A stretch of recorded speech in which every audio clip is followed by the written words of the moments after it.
ये कहानी शीतल नाम की एक लड़की की है। शीतल माता रानी की परम भक्त थी।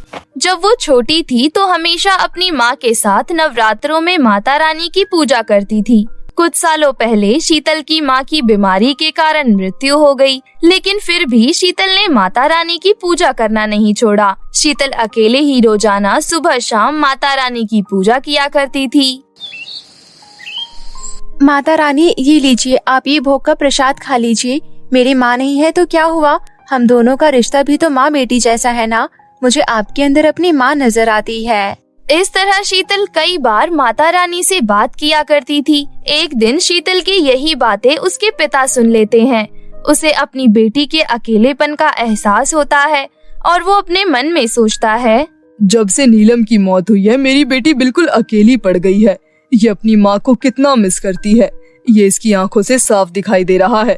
नहीं, मैं अपनी बेटी का अकेलापन ऐसे नहीं देख सकता। मैं दूसरी शादी कर लूंगा ताकि शीतल को उसका बचपन दोबारा वापस मिल सके। यही सोचकर धीरज सीता नाम की एक औरत से दूसरी शादी कर लेता है। कुछ सालों पहले सीता का पति उसे छोड़कर चला गया था, इसलिए सीता की भी एक बेटी थी जिसका नाम अनुराधा था। शादी के बाद धीरज दोनों बेटियों को समान प्यार देने लगता है, लेकिन वहीं दूसरी तरफ सीता शीतल को घृणा की नजरों से देखा करती थी। सीता ने कभी शीतल को अपनी बेटी माना ही नहीं। एक दिन शीतल अपनी गुड़िया के साथ खेल रही थी, तभी उसकी सौतेली बहन अनुराधा उसके पास आती है और उसकी गुड़िया उससे छीन लेती है। इस गुड़िया को मुझे दे दे, पापा ये गुड़िया मेरे लिए लाए हैं, ना कि तेरे लिए। ऐसा नहीं है अनुराधा, उन्होंने कहा था कि ये गुड़िया हम दोनों के लिए है और हम दोनों इसे खेल सकते हैं। बिल्कुल भी नहीं, मेरे खिलौने तेरे कभी नहीं हो सकते, समझ में आई बात? और अगर ज्यादा बोला ना तो मैं तेरी शिकायत माँ से कर दूंगी। शीतल और अनुराधा एक दूसरे से गुड़िया छीनने लगती हैं, लेकिन तभी वहाँ पर सीता आ जाती है और गुड़िया छीनकर अनुराधा को दे देती है। क्यों रे शीतल की बच्ची, मेरी बेटी से उसके खिलौने छीनती है, शर्म नहीं आती तुझे? लेकिन माँ, ये गुड़िया हम दोनों की है और अनुराधा कह रही है कि ये इससे मुझे नहीं खेलने देगी। हाँ तो मेरी बेटी इसमें गलत क्या कह रही है? और वैसे भी तेरी उम्र खेलने कूदने की नहीं है। चुपचाप से किचन में जाकर खाना बना, सारा काम पड़ा हुआ है और इन महारानी को गुड़िया गुड़िया खेलना है। सीता की बात सुनकर शीतल बिना कुछ कहे घर का सारा काम करने लग जाती है। शीतल को अपनी सौतेली माँ का अपने प्रति ऐसा व्यवहार देखकर बिल्कुल अच्छा नहीं लगता था और वो रोते रोते घर के काम करने लगती है। इस तरह शीतल के ऊपर सीता का अत्याचार बढ़ता ही जा रहा था।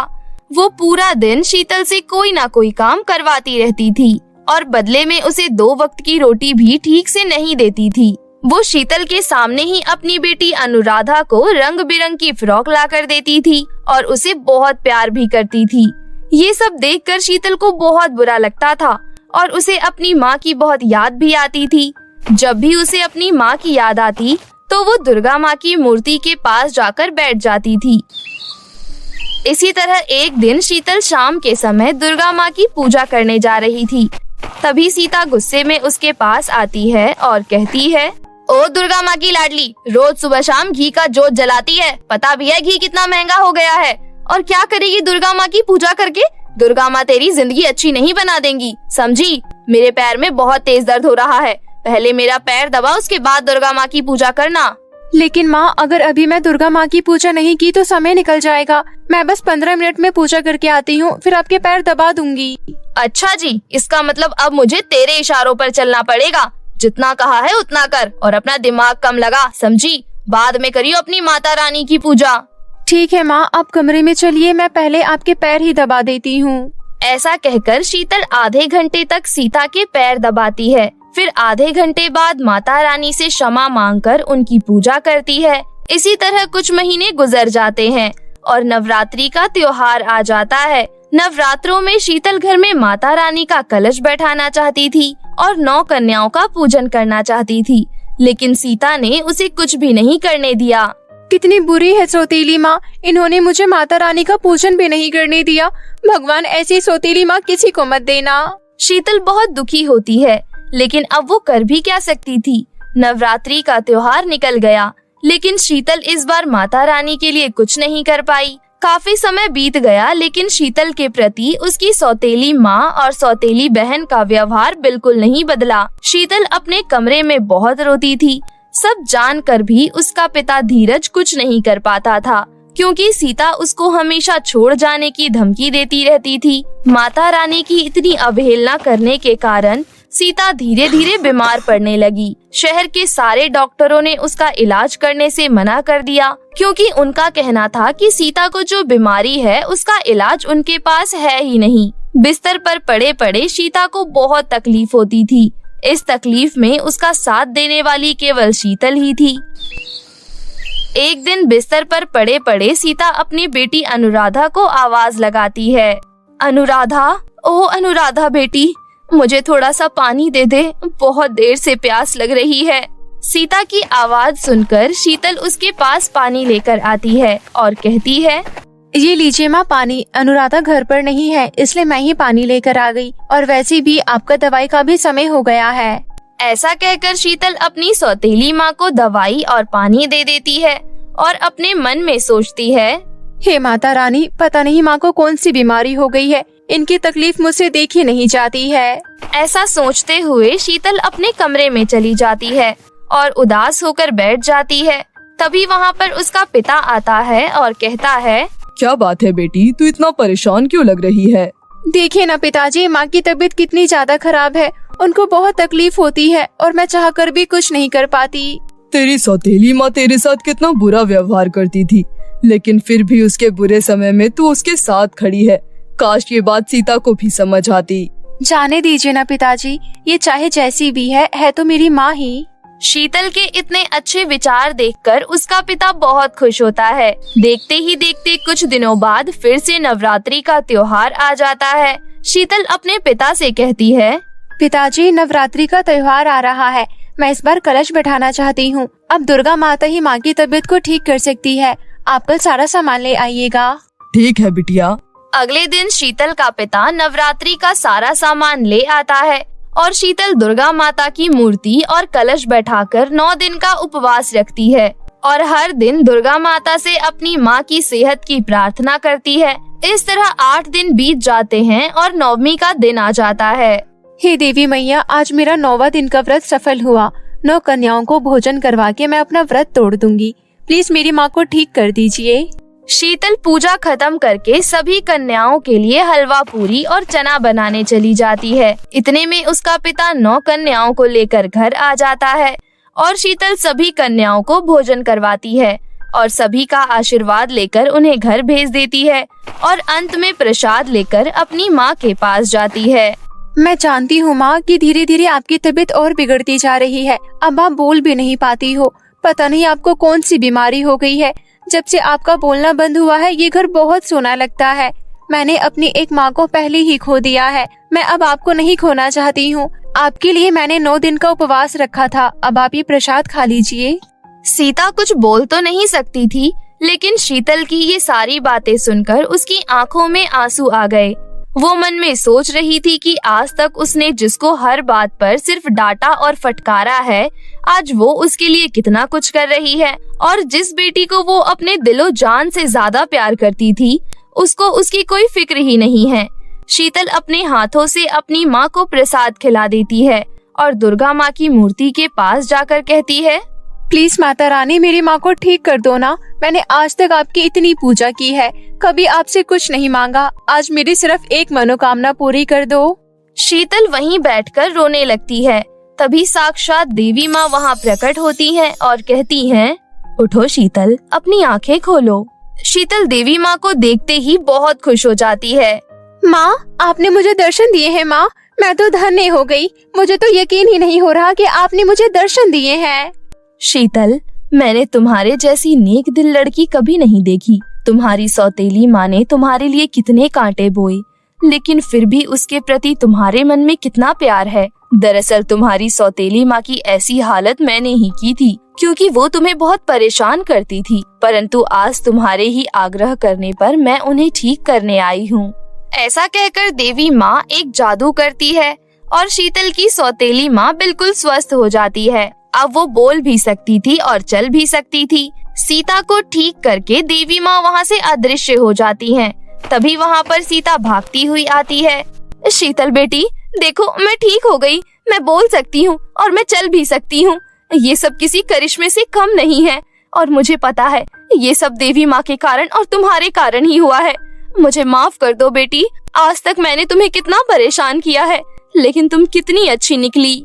शीतल अपनी माँ को ठीक देखकर बहुत खुश होती है और उन्हें गले लगा लेती है। वहीं पास में धीरज और अनुराधा खड़े होकर ये सब देख रहे थे। अनुराधा कहती है, मुझे भी माफ कर दीजिएगा दीदी, मैंने भी आपके साथ बहुत बुरा व्यवहार किया है, लेकिन मैं वादा करती हूँ आज के बाद ऐसा कभी नहीं होगा। इससे ज्यादा खुशी की बात और क्या हो सकती है कि नवमी वाले दिन मुझे माँ और बहन का प्यार मिल गया।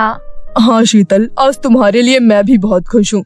मैं चाहकर भी कभी कुछ बोल नहीं पाता था, लेकिन आज मैं कहना चाहता हूँ। सीता, शीतल को अपनी बेटी की तरह प्यार देना। खुदा न खास्ता मुझे कुछ हो गया तब भी तुम शीतल के साथ बुरा व्यवहार मत करना। आज के दिन ऐसी अपशगुन बातें मत कीजिए जी, अब हमारे परिवार को किसी की नजर नहीं लगेगी। अंत में शीतल को जो चाहिए था मिल जाता है। माता रानी ने शीतल को 9 दिनों के व्रत का फल बहुत अच्छा दिया था। इस तरह अब वो पूरा परिवार एकजुट होकर हंसी खुशी अपना जीवन व्यतीत करने लगता है और अब हर साल वो पूरा परिवार मिलकर माता रानी के नवरात्रे बहुत धूमधाम से मनाने लगते हैं। वंशिका 2 साल की थी, तभी बीमारी की वजह से वंशिका की मां की मौत हो जाती है। वंशिका के पिता बिजनेस करते थे, इसलिए वो अक्सर शहर जाया करते थे। गांव में वंशिका की देखभाल करने के लिए उसके पिता नयनतारा से दूसरी शादी कर लेते हैं। नयनतारा से शादी करने के बाद वंशिका के पिता कभी कभी ही गांव आया करते थे। नयनतारा वंशिका की बहुत अच्छे से देखभाल करती थी। 2 साल बीत जाते हैं और नयनतारा को भी एक बेटी होती है। नयनतारा की बेटी दिखने में काली पैदा होती है। वो वंशिका की तरह खूबसूरत नहीं होती, लेकिन नयनतारा और उसके पति को इस बात से कोई परेशानी नहीं थी। नयनतारा अपनी बेटी के पैदा होने पर घर में एक पूजा रखवाती है। नयनतारा अपनी बेटी का नाम चंदा रखती है। पूजा में नयनतारा की मौसी भी आती है। पूजा खत्म होने के बाद सभी लोग चले जाते हैं, लेकिन नयनतारा की मौसी नहीं जाती। रात को नयनतारा अपनी मौसी से बात कर रही थी। मौसी, मैं बहुत खुश हूँ। सारा दिन वंशिका मुझे अपने साथ खेलने के लिए तंग करती रहती है। अब उसकी छोटी बहन आ गई है, तो अब वो अपनी बहन के साथ खेलेगी और मैं चैन से अपना काम कर पाऊंगी। क्या नयनतारा, तू भी इतना खुश हो रही है? मुझे तो तेरे लिए और तेरी बेटी के लिए बहुत चिंता है। कैसी चिंता मौसी? अरे देख अपनी बेटी को और देख अपनी सौतेली बेटी को, दोनों की खूबसूरती में जमीन आसमान का फर्क है। आगे जब तू दोनों की शादी के लिए लड़का देखेगी तो अच्छा लड़का तो वंशिका से ही शादी करेगा। भला तेरी बदसूरत बेटी से कौन शादी करेगा? मेरी बेटी बदसूरत नहीं है मौसी, बस उसका रंग सांवला है। ये बात मैं समझूंगी, लेकिन हर कोई नहीं। तू जानती नहीं है, शादी ब्याह में लड़के वाले सबसे पहले लड़की की खूबसूरती देखते हैं। मैं तेरी मौसी हूँ, इसलिए तुझे अभी से ही इस बात के लिए सतर्क कर रही हूँ। इस तरह नयनतारा की मौसी उसकी बहुत कान भरती है। अगले दिन मौसी चली जाती है, लेकिन नयनतारा के दिमाग में अभी भी वही सारी बातें चल रही थी। मैं बहुत देर से इस बारे में सोच रही हूँ। अब तो मुझे भी लगने लगा है कि मौसी बिल्कुल सही कह रही हैं। मैं अपना सब कुछ छोड़कर वंशिका की माँ बनने के लिए तैयार हुई, लेकिन कहीं मेरा ये दयालुपन मुझ पर ही भारी न पड़ जाए। इस तरह नयनतारा अपनी मौसी की बातों में आ जाती है। इस तरह बहुत साल बीत गए। अब वंशिका और नयनतारा की बेटी चंदा दोनों ही बहुत बड़े हो जाते हैं। चंदा अपने सांवले रंग की वजह से बहुत दुखी रहती थी। वंशिका बहुत अच्छी लड़की थी, लेकिन चंदा कभी भी उससे सीधे मुंह बात नहीं करती थी। एक दिन नयनतारा वंशिका से कहती है, वंशिका कहाँ है? नयनतारा की आवाज सुनकर वंशिका कहती है, कहीं नहीं माँ, कमरे में थी। कमरे में क्या रखा है जो सारा दिन कमरे में बंद रहती है?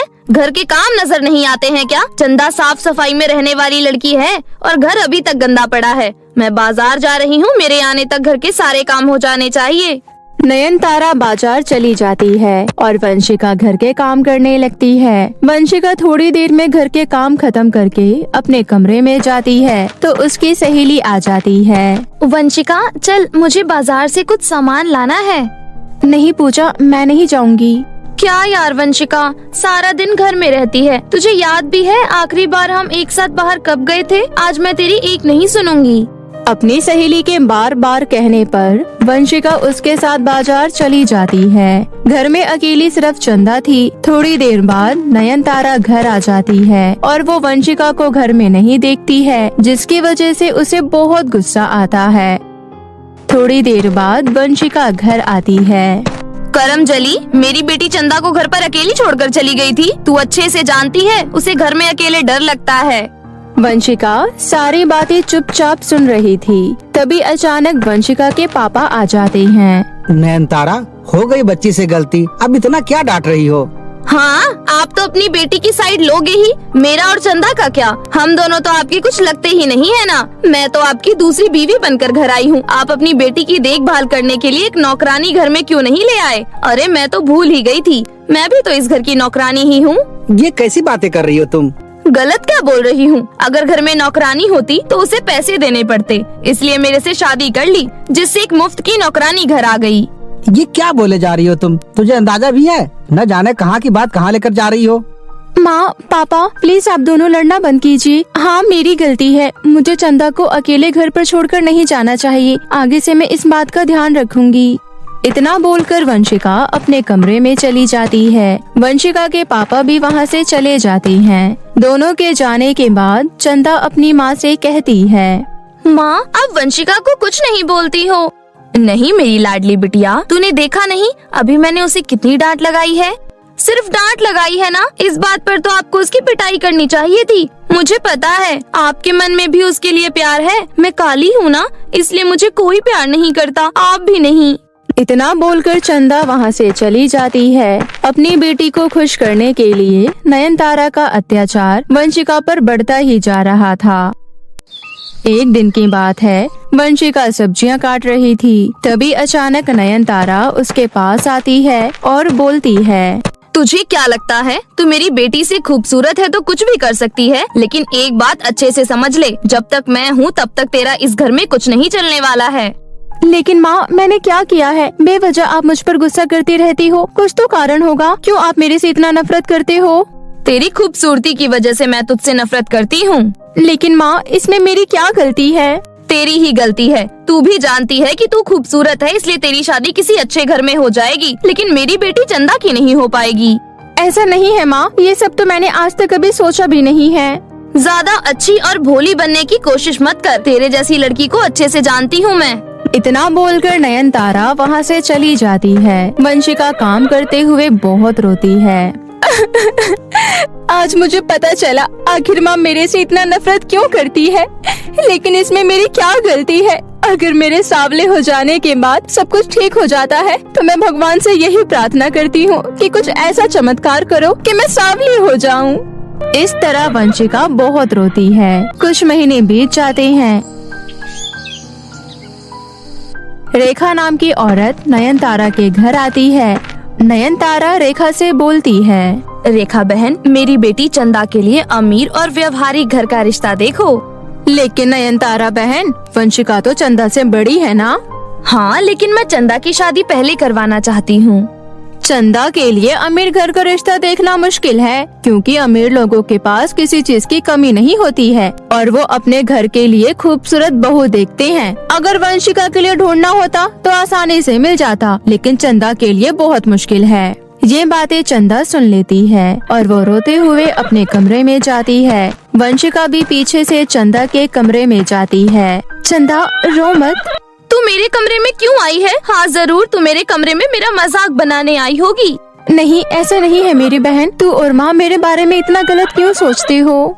हम गलत सोचते नहीं हैं, बल्कि यही असलियत है। तू सबके सामने भोलेपन का मुखौटा पहन कर रखती है, लेकिन मैं तेरे बारे में अच्छे से जानती हूँ। जब भी तू मेरे बारे में ऐसी बातें सुनती है तो तुझे बहुत मजा आता होगा। तू बहुत खुश होती होगी ना? तेरी शादी तो किसी अमीर घर में हो जाएगी और बस मेरी शादी हो जाए, यही बहुत बड़ी बात है। चंदा बहन, तेरी शादी बहुत अच्छे घर में होगी। क्या हुआ, तू सांवली है तो मन की तो मेरी से खूबसूरत है ना? तुझे क्या लगता है तेरी इन बातों से मैं तुझे अपनी बहन मानने लगूंगी? मेरे कमरे से बाहर निकल जा। मेरी बात सुन। नहीं, मुझे कुछ नहीं सुनना है। मैंने कहा ना, मेरे कमरे से बाहर निकल।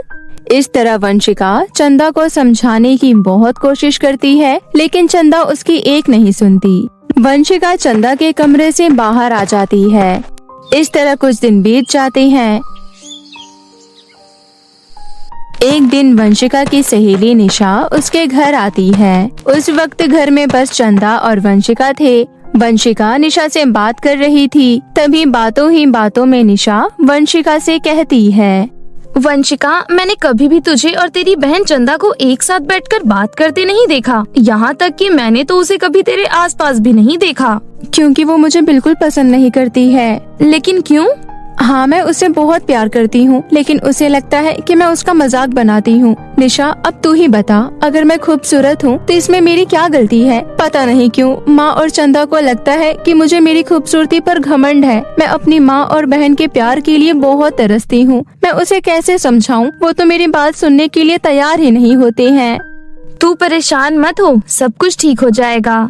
हाँ, मैं भी यही सोचती रहती हूँ। काश एक दिन सब कुछ ठीक हो जाए और चंदा की शादी एक बहुत अच्छे घर में हो और उसे वहाँ बहुत प्यार मिले।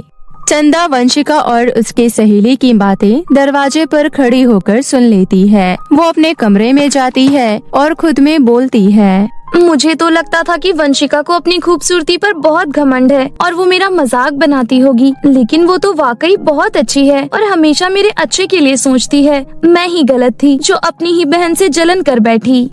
इस तरह चंदा को अपनी गलती पर पछतावा होता है।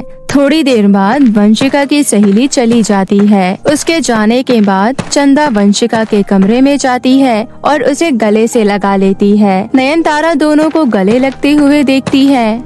माँ, आप भी आओ। चंदा, तुझे क्या हो गया अचानक? हम गलत थे माँ, जो ये सोचते थे कि वंशिका को अपनी खूबसूरती पर घमंड है। ये तो अकेले में भी मेरे बारे में अच्छा ही सोचती है। अब मेरी शादी कहीं हो या ना हो, मुझे इसकी कोई परवाह नहीं है, लेकिन अब हम दोनों बहनें हमेशा एक साथ ही रहेंगे। ये जानकर नयनतारा भी बहुत खुश होती है और अपनी दोनों बेटियों को गले से लगा लेती है। इस तरह दोनों माँ बेटी की गलतफहमी दूर हो जाती है और वंशिका अपने परिवार के साथ हंसी खुशी जीवन व्यतीत करने लगती है।